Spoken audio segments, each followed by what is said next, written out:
70세 박영숙 할머니가 거실 소파에 앉아 TV를 보고 있을 때였어요.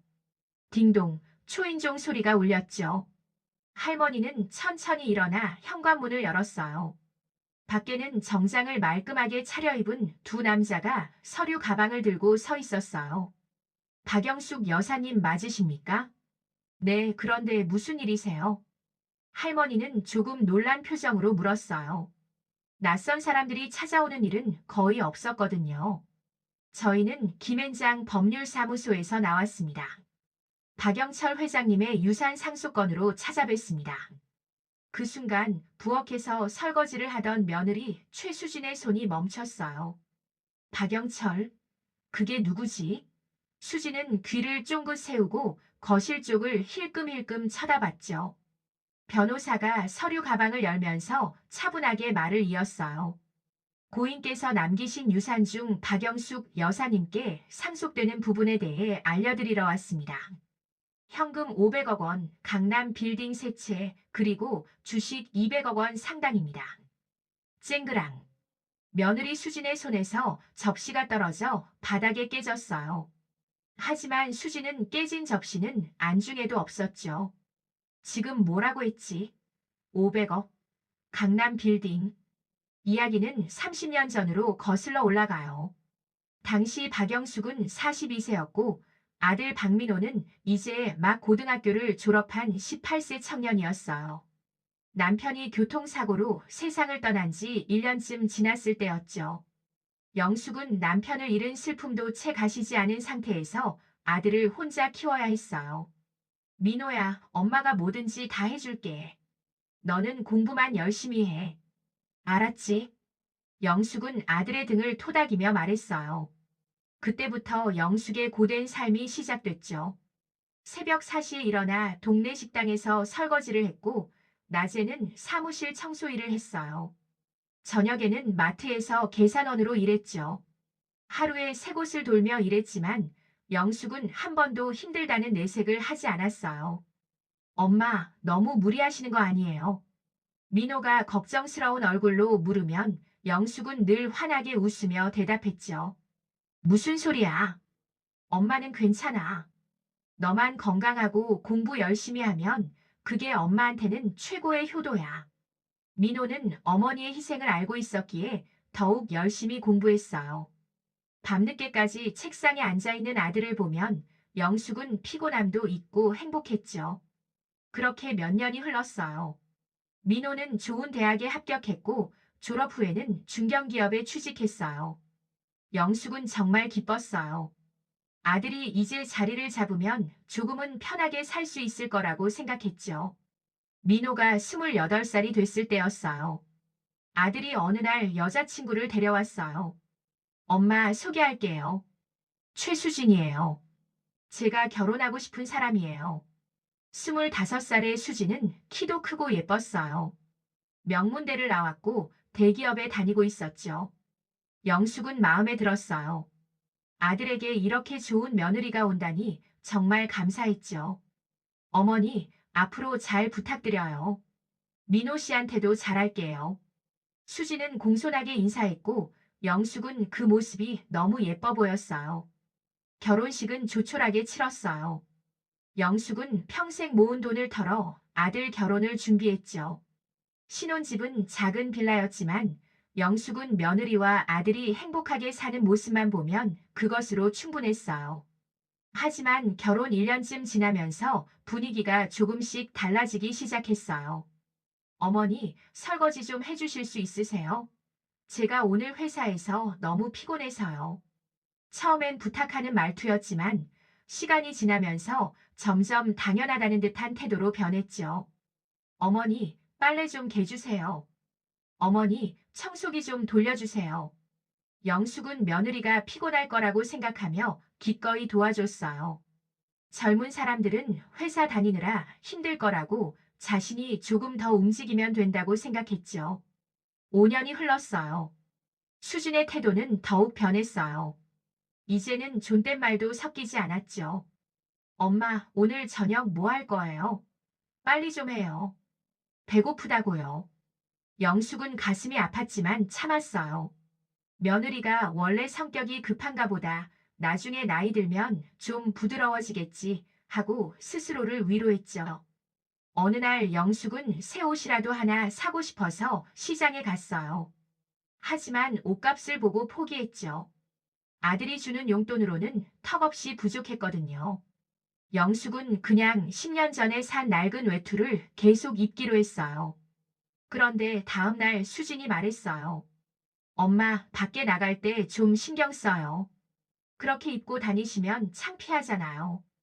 영숙은 대답하지 못했어요. 새 옷을 살 돈이 없다는 말을 할 수가 없었죠. 10년째가 됐을 때 수지는 아예 반말을 했어요. 엄마, 이거 왜 이렇게 짜게 했어? 맛없잖아. 다시 해. 영숙이 정성껏 만든 음식을 수지는 한 입 먹더니 그렇게 말했어요.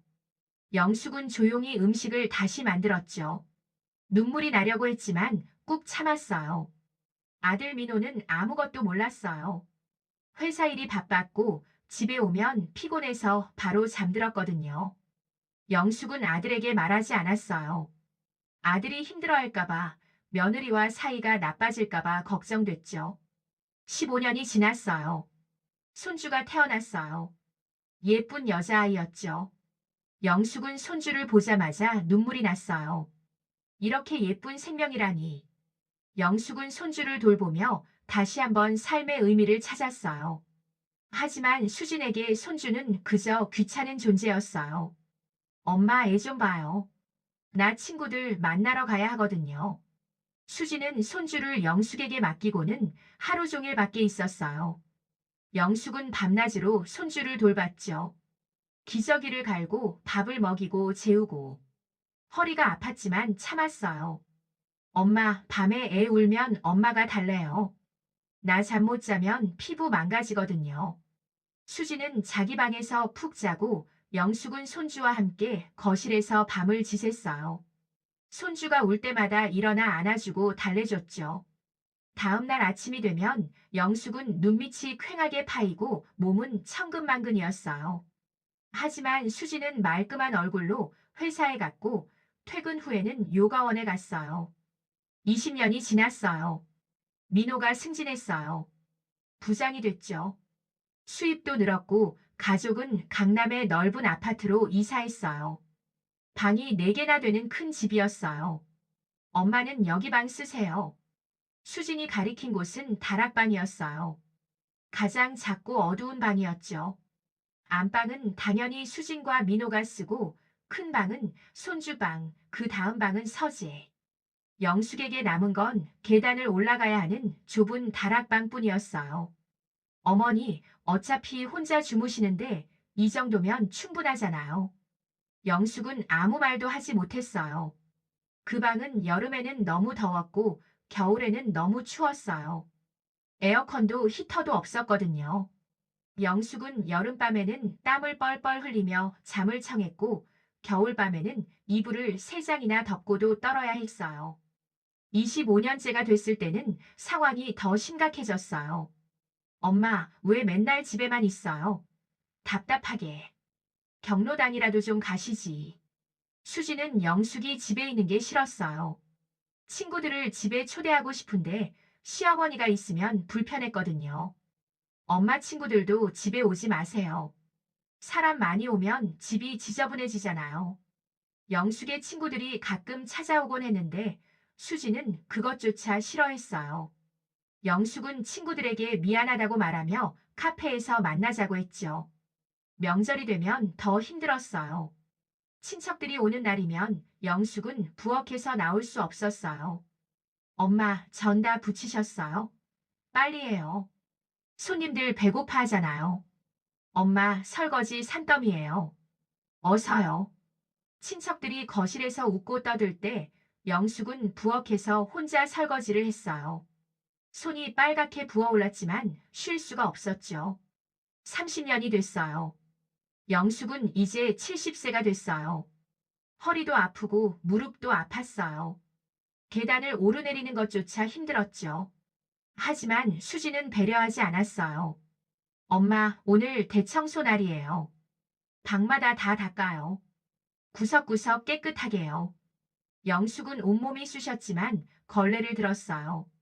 무릎을 꿇고 바닥을 닦다가 눈앞이 캄캄해질 때도 있었죠. 그럴 때면 잠깐 쉬었다가 다시 닦았어요.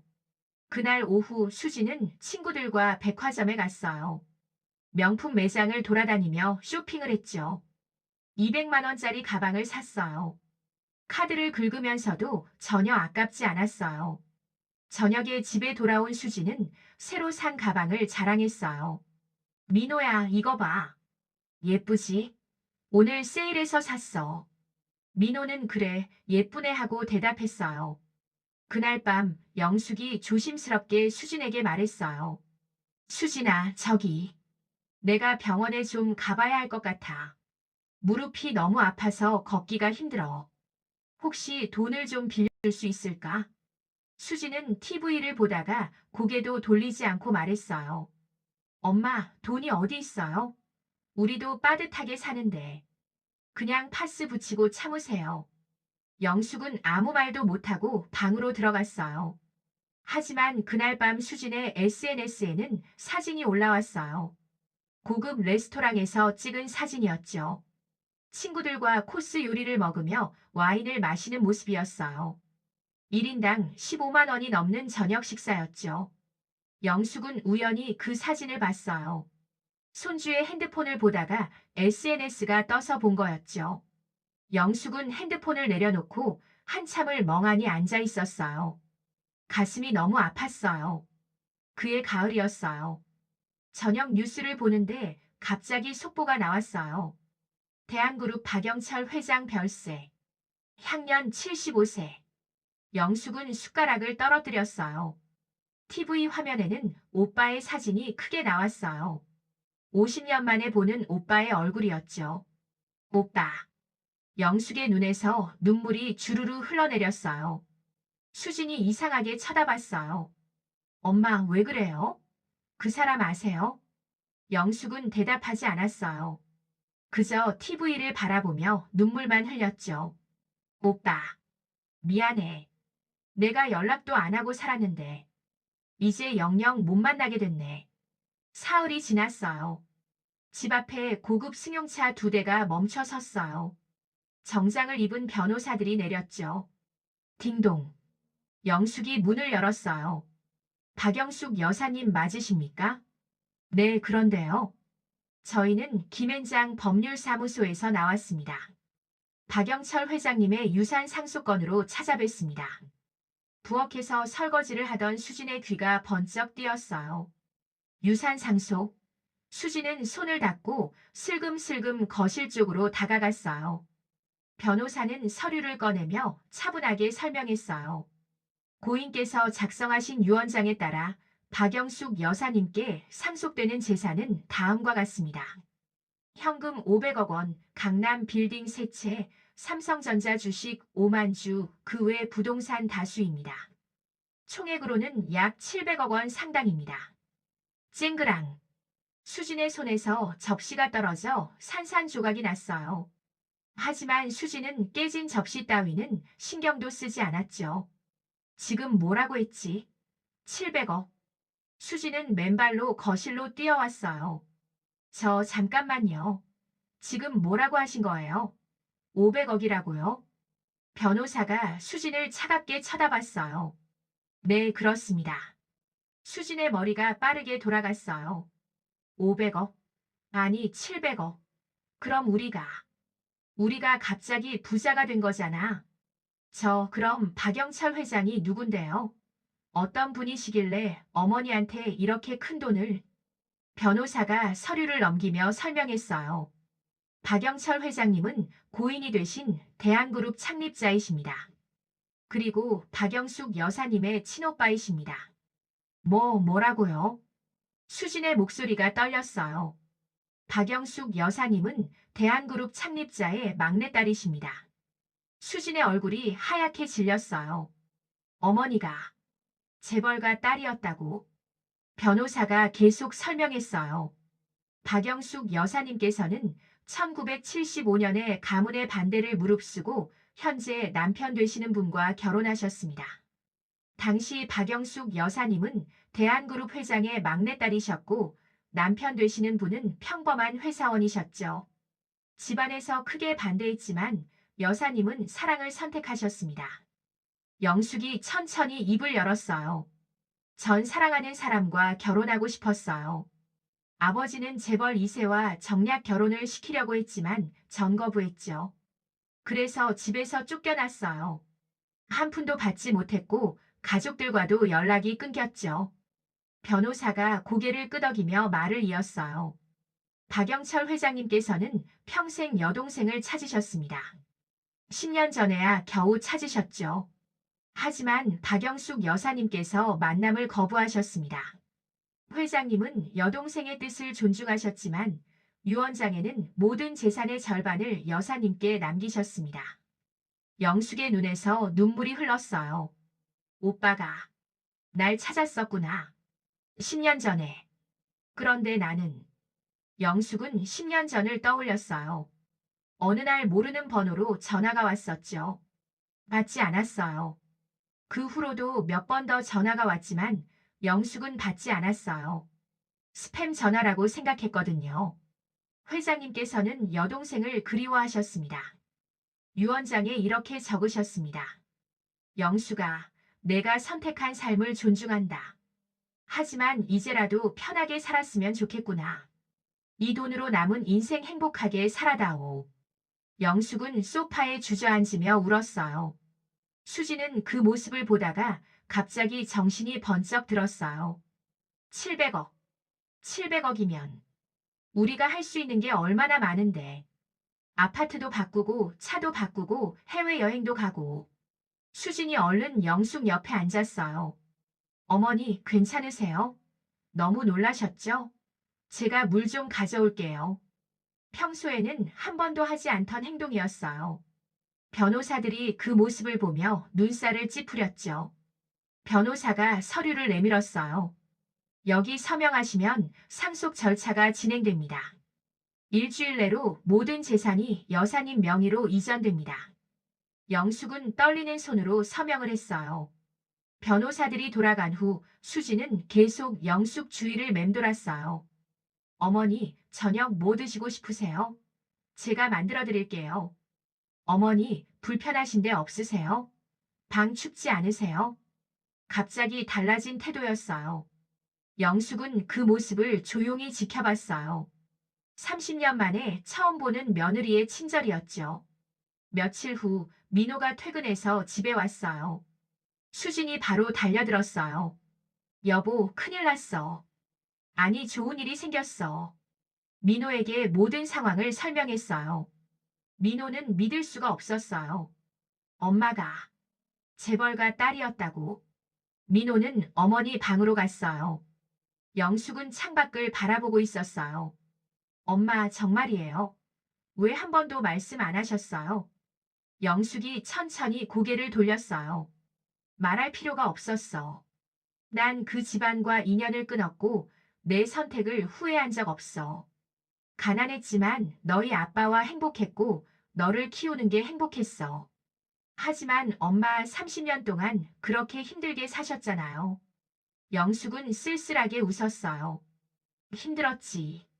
하지만 그게 돈 때문은 아니었어. 민호는 어머니의 말뜻을 이해하지 못했어요. 일주일이 지났어요. 모든 재산이 영숙 명의로 넘어왔어요. 은행 통장에는 500억 원이 찍혀 있었고 부동산 등기부도 모두 영숙 이름으로 바뀌었어요. 수진의 태도는 180도 달라졌어요. 어머니, 제가 마사지 예약했어요. 최고급 스파인데 같이 가실래요? 어머니, 이 옷 어때요? 어머니 드리려고 샀어요. 명품인데 잘 어울리실 것 같아요. 어머니, 방이 너무 좁으시죠? 안방으로 옮기세요.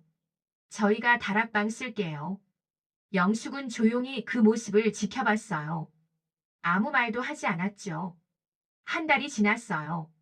영숙은 아들과 며느리를 거실로 불렀어요. 할 이야기가 있어. 민호와 수진이 소파에 나란히 앉았어요. 수진은 기대에 찬 표정이었어요. 아마 돈을 나눠주시려나? 새 집이라도 사주시려나? 영숙이 천천히 입을 열었어요. 민호야, 엄마가 너한테 유산을 좀 주려고 해. 50억 정도. 수진의 눈이 반짝였어요. 50억. 하지만 조건이 있어. 무슨 조건이요, 엄마? 영숙이 며느리를 똑바로 쳐다봤어요. 수진이와 이혼해. 거실이 조용해졌어요. 수진은 귀를 의심했어요. 어머니. 지금 뭐라고 하신 거예요? 영숙의 목소리는 차분했지만 단호했어요. 30년 동안 난 참았어. 너한테 하인처럼 불임을 당했지. 설거지, 빨래, 청소, 육아. 모두 내가 했어. 너는 친구 만나고 요가 다니고 쇼핑하는 동안 난 무릎 아픈 것 참으며 바닥을 닦았어. 어머니, 그건 내가 병원 가겠다고 돈 좀 빌려달라고 했을 때 뭐라고 했지? 돈 없다고 했잖아. 그러면서 너는 그날 15만 원짜리 저녁을 먹었어. SNS에 다 올렸더구나. 수진의 얼굴이 새하얗게 질렸어요. 날 촌스럽다고 했지. 명절 때 친척들 앞에 나오지도 못하게 했고, 친구들 오지 말라고 했어. 다락방에서 여름엔 땀 흘리고 겨울엔 떨게 만들었지. 영숙의 목소리가 떨렸어요. 근데 지금은 갑자기 친절해졌더구나. 마사지 가자고 명품 사줬다고. 왜? 내가 갑자기 700억 생겼으니까. 수지는 아무 말도 못했어요. 영숙이 아들을 봤어요. 민호야, 내가 선택해. 수진이를 택할 거야? 아니면 엄마를 택할 거야? 난 더 이상 이 집에서 수진이와 같이 못 살아. 민호는 말이 없었어요. 머릿속이 복잡했죠. 엄마, 시간을 좀 주세요. 일주일 줄게. 그날 밤 민호는 잠을 이룰 수가 없었어요. 수지는 옆에서 울고 있었죠. 여보, 나 정말 잘못했어. 어머니한테 잘할게. 제발 이혼하지 말아요. 하지만 민호는 그동안 보지 못했던 것들이 보이기 시작했어요. 어머니가 다락방에서 혼자 지내시던 모습, 명절 때 부엌에서 나오지 못하시던 모습, 무릎 아파하시는데도 청소하시던 모습. 왜 그동안 몰랐을까? 왜 어머니를 제대로 보지 못했을까? 일주일이 지났어요. 민호는 어머니께 말했어요. 엄마 결정했어요. 수진이와 이혼할게요. 수진이 소리쳤어요. 안 돼. 여보, 제발. 하지만 민호의 결심은 확고했어요. 미안해, 수진아. 나도 잘못했어. 엄마를 제대로 보지 못한 내 잘못이야. 하지만 이제라도 바로잡고 싶어. 수진은 울면서 매달렸지만 소용없었어요. 영숙이 수진을 따로 불렀어요. 수진아, 내가 제안할게. 순순히 이혼해주면 10억을 줄게. 수진은 눈물을 닦았어요. 10억. 그 돈이면 당분간 살 수는 있겠지.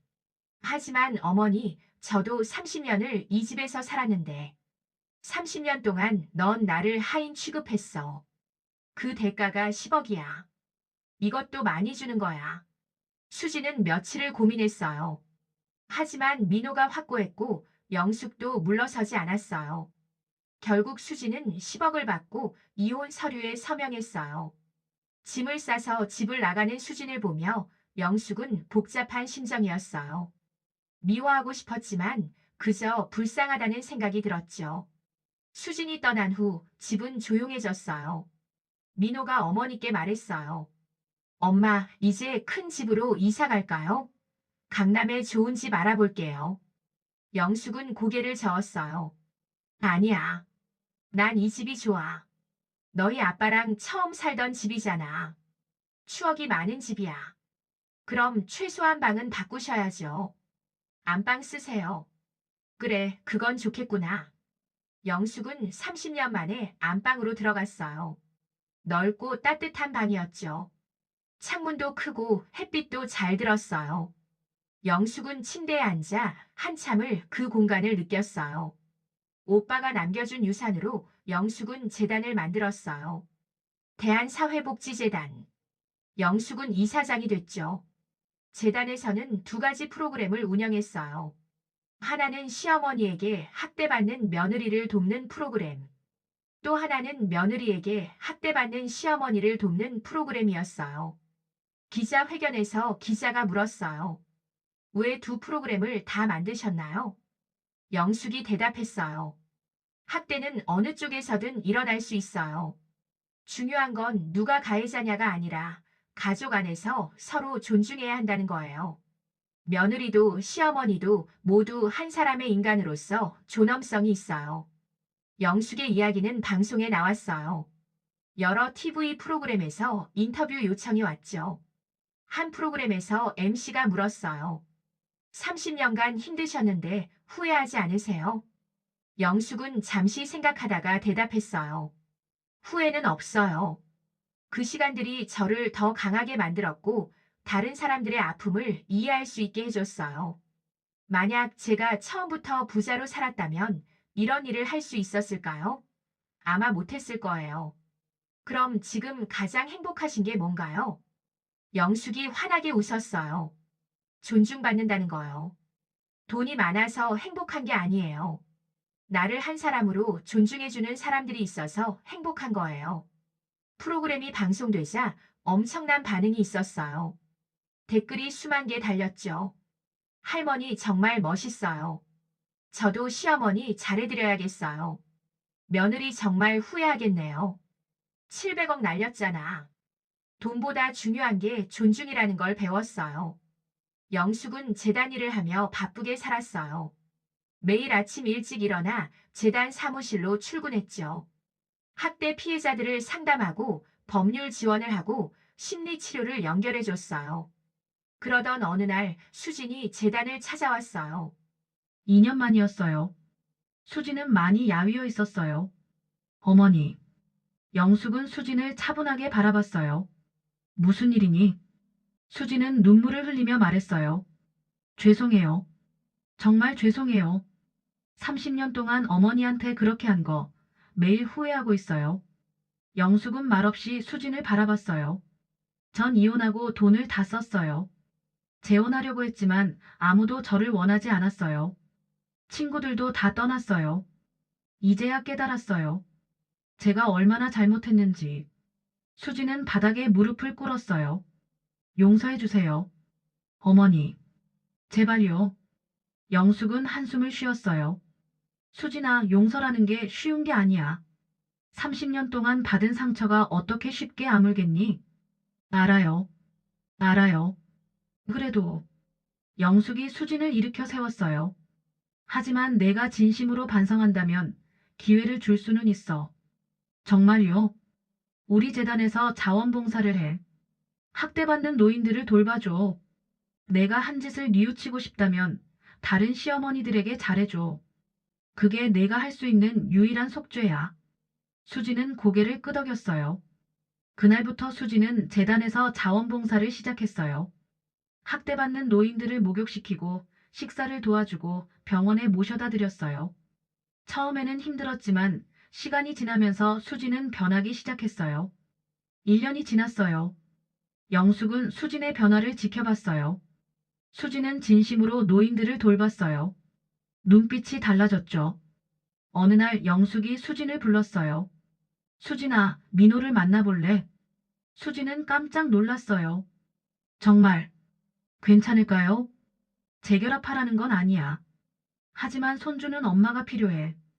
가끔 만날 수 있게 주선해줄게. 수진은 눈물을 흘리며 영숙의 손을 잡았어요. 감사합니다, 어머니. 정말 감사합니다. 지금 영숙은 73세예요. 재단은 전국에 지부가 생겼고 수천 명의 노인들이 도움을 받았어요. 영숙은 여전히 매일 출근해서 일해요. 손주가 대학생이 됐어요. 어느 날 손주가 할머니와 산책을 하며 물었어요. 할머니는 정말 대단한 것 같아요. 영숙이 손주의 머리를 쓰다듬었어요. 할머니가 너한테 하나 가르쳐 줄게. 사람은 돈으로 평가받는 게 아니야. 어떻게 사느냐로 평가받는 거야. 그리고 가족은 서로 존중해야 해. 시어머니든 며느리든 모두 소중한 사람들이야. 알겠어요, 할머니. 손주가 할머니 손을 꽉 잡았어요. 할머니 사랑해요. 영숙은 하늘을 올려다봤어요. 오빠가 보고 싶었어요. 오빠 고마워. 오빠가 남겨준 유산으로 난 이렇게 의미 있는 삶을 살고 있어. 많은 사람들을 돕고 있어. 오빠도 하늘에서 기뻐하겠지? 저녁이 되어 집에 돌아왔어요. 아들이 저녁을 준비하고 있었어요. 엄마, 오늘 제가 된장찌개 끓였어요. 한번 드셔보세요. 영숙은 한 숟가락 떠먹고 미소 지었어요. 맛있다, 아들.